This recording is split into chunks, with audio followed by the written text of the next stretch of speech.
What is the most awkward moment you have ever been in? Story 1. Not my story, but a family friend.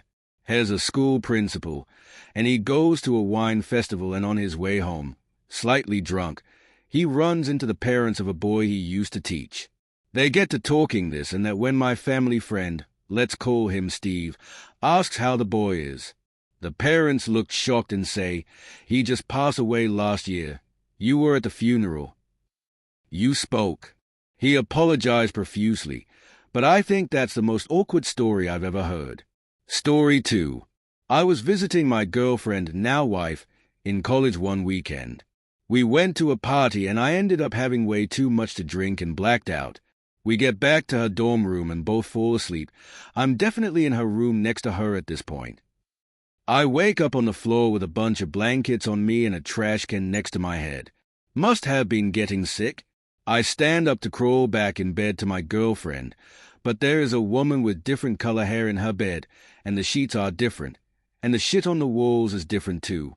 That's when I panic and sprint out of the room, but I'm still super drunk and I tripped on the blankets on the floor and fall flat on my face. I walk out into the hallway with a bloody nose and I'm out of breath. Girlfriend's room is right across the hall. I walk in and she is sitting on the bed pissed. Apparently I got up to pee an hour earlier and never came back. She went looking for me and couldn't find me. She talked to the girls across the hall the next day and apologized on my behalf. They both apparently just laughed and said it was fine. Their account, according to my wife, I just barged in the room complaining about something when I sat on the bed and realized that person wasn't my girlfriend. I apologized to them and said I was lost and that the best thing to do when you're lost is to stay put. So I sat on the floor waiting for my girlfriend to come find me, fell asleep, and they put blankets on me.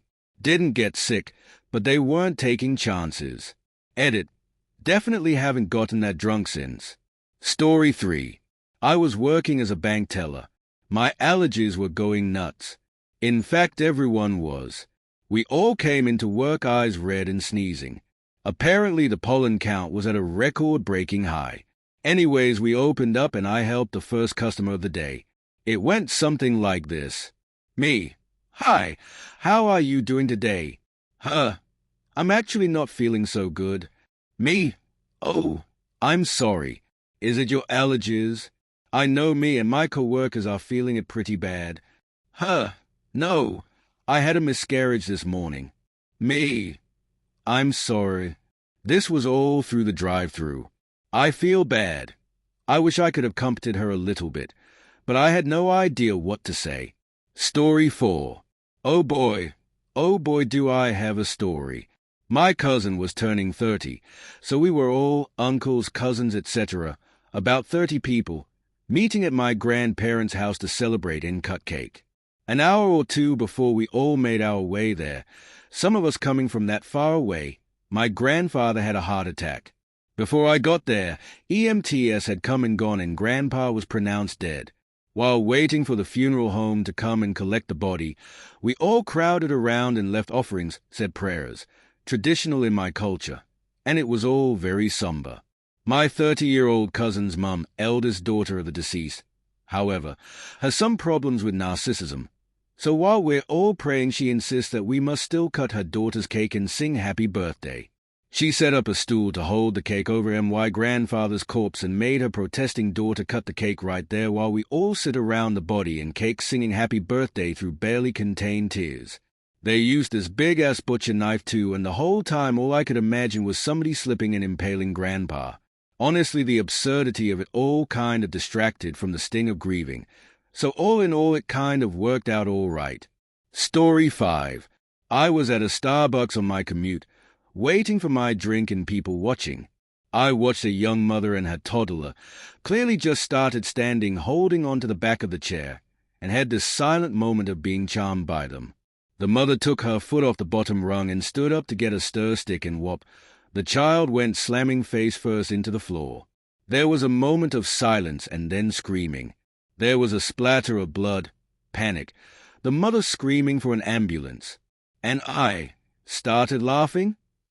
It was completely uncontrollable. I wasn't finding anything funny. I was completely horrified, and yet I couldn't stop flat out guffawing. I was covering my mouth, hysterically laughing this throaty laugh nearly in this woman's face. I couldn't keep it down. My face was in a horrified expression, but it just kept happening. The tension in that room before I left, easily the most awkward experience of my life. I have no idea what the heck happened. Story 6. Back in high school, buddy of mine was buying lube and some other shit at Walmart, but not condoms. He got all trigger shy and didn't want to get wrung out with it all, so I said I'd do it.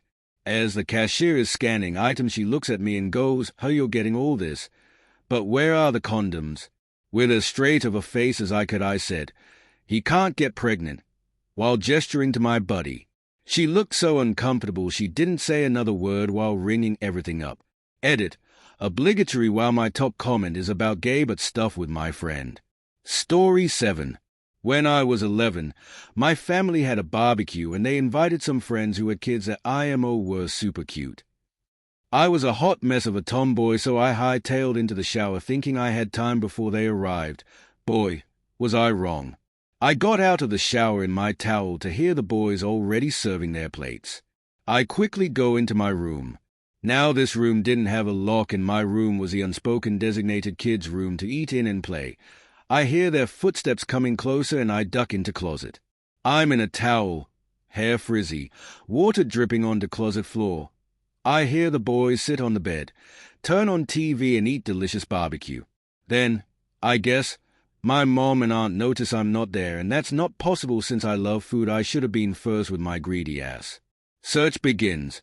The boys don't even bother to leave when their mom came in to tell them to help find me. Instead, they open closet door to find me. Now I assume it was a sarcastic attempt in searching, LOL. I panicked when they reached the closet and pretended I was asleep. They shook me to wake me up and told everyone I was asleep in a towel in the closet. Commence house-wide laughter. Even the boys were laughing. I still feel the awkwardness, and that was like 30 years ago, ha ha.